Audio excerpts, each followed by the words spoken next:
continuing with Genesis 25:19. And these are the generations of Yitzchak, Abraham's son. Abraham begot Yitzchak, and Yitzchak was 40 years old when he took Rivkah to wife, the daughter of Bethuel, the Aramean of Padan Aram, the sister to Lavan, the Aramean. And Yitzchak entreated the Lord for his wife, because she was barren, and the Lord was entreated of him, and Rivkah his wife conceived. And the children struggled together within her. And she said, If it be so, why am I thus? And she went to inquire of the Lord. And the Lord said to her, 2 nations are in thy womb, and 2 peoples shall be separated from thy bowels. And the one people shall be stronger than the other people, and the elder shall serve the younger. And when her days to be delivered were fulfilled, behold, there were twins in her womb. And the first came out red all over like a hairy garment, and they called his name Esau. And after that came out his brother, and his hand took hold on Esau's heel, and his name was called Yaakov. And Yitzchak was 60 years old when she bore them.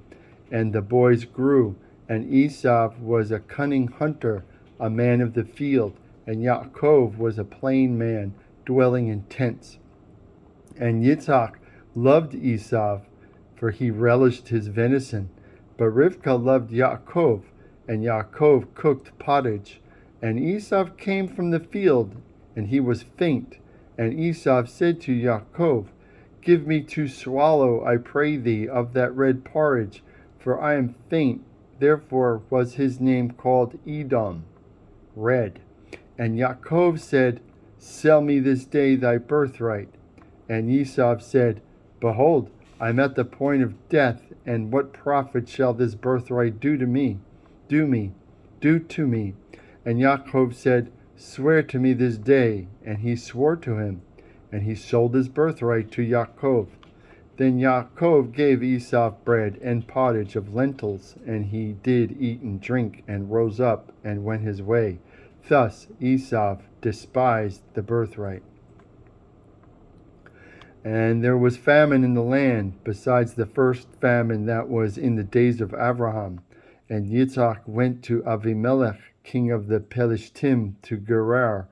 And the Lord appeared to him, and he said, Go not down into Mitzrayim, dwell in the land which I shall tell thee of.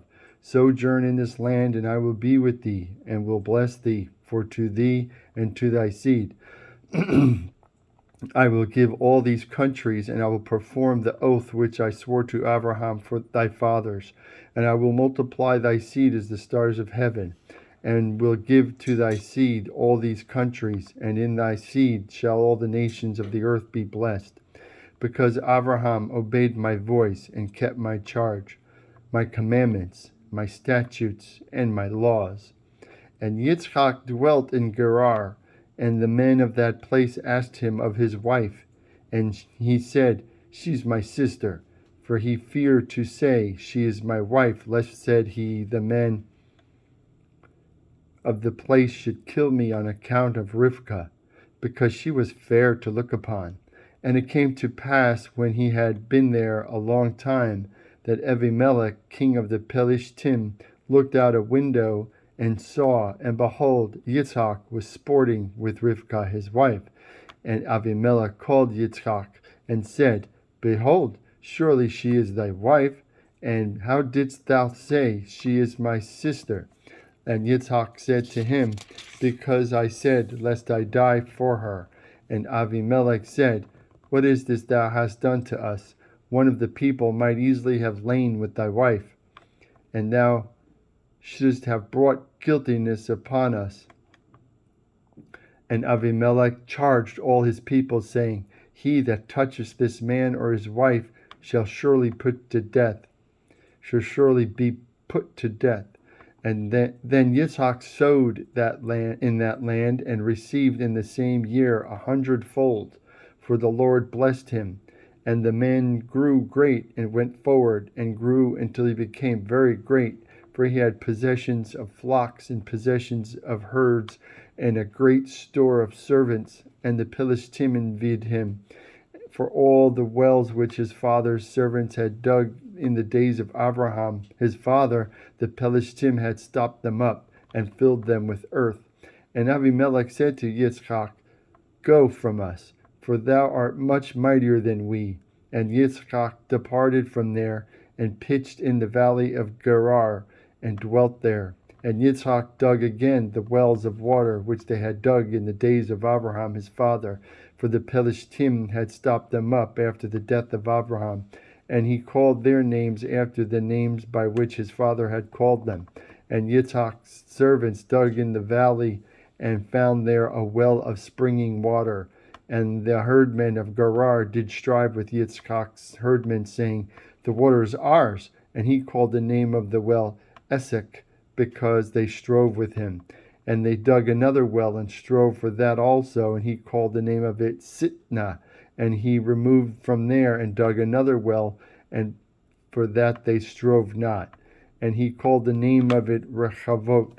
And he said, For now the Lord has made room for us, and we shall be fruitful in the land. And he went up from there to Beersheba, and the Lord appeared to him that same night, and said, I am the God of Abraham thy fathers. Fear not, for I am with thee, and will bless thee, and multiply thy seed for my servant Abraham's sake. And he built an altar there, and called upon the name of the Lord, and pitched his tent there. And there Yitzchak's servants dug a well. Then Abimelech went to him from Gerar, and Ahuzat his friend, and Phicol, and Pichol, the captain of his army. And Yitzchak said to them, Why do you come to me, seeing you hate me, and have sent me away from you? And they said, We saw indeed that the Lord was with thee. And we said, Let there be now an oath between us and thee, and let us make a covenant with thee, that thou wilt do us no hurt, as we have not touched thee, and as we have done to thee nothing but good, and have sent thee away in peace. Thou art now the blessed of the Lord. And he made them a feast, and they did eat and drink. And they rose up early in the morning, and swore one to another. And Yitzchak sent them away, and they departed from him in peace.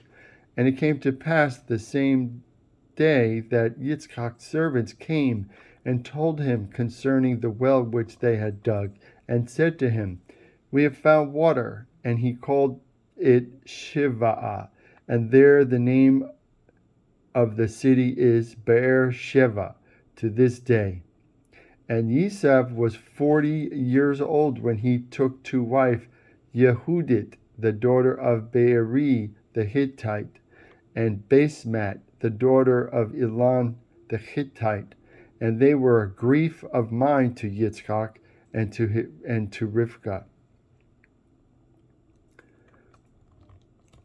That's Genesis 26 to 27.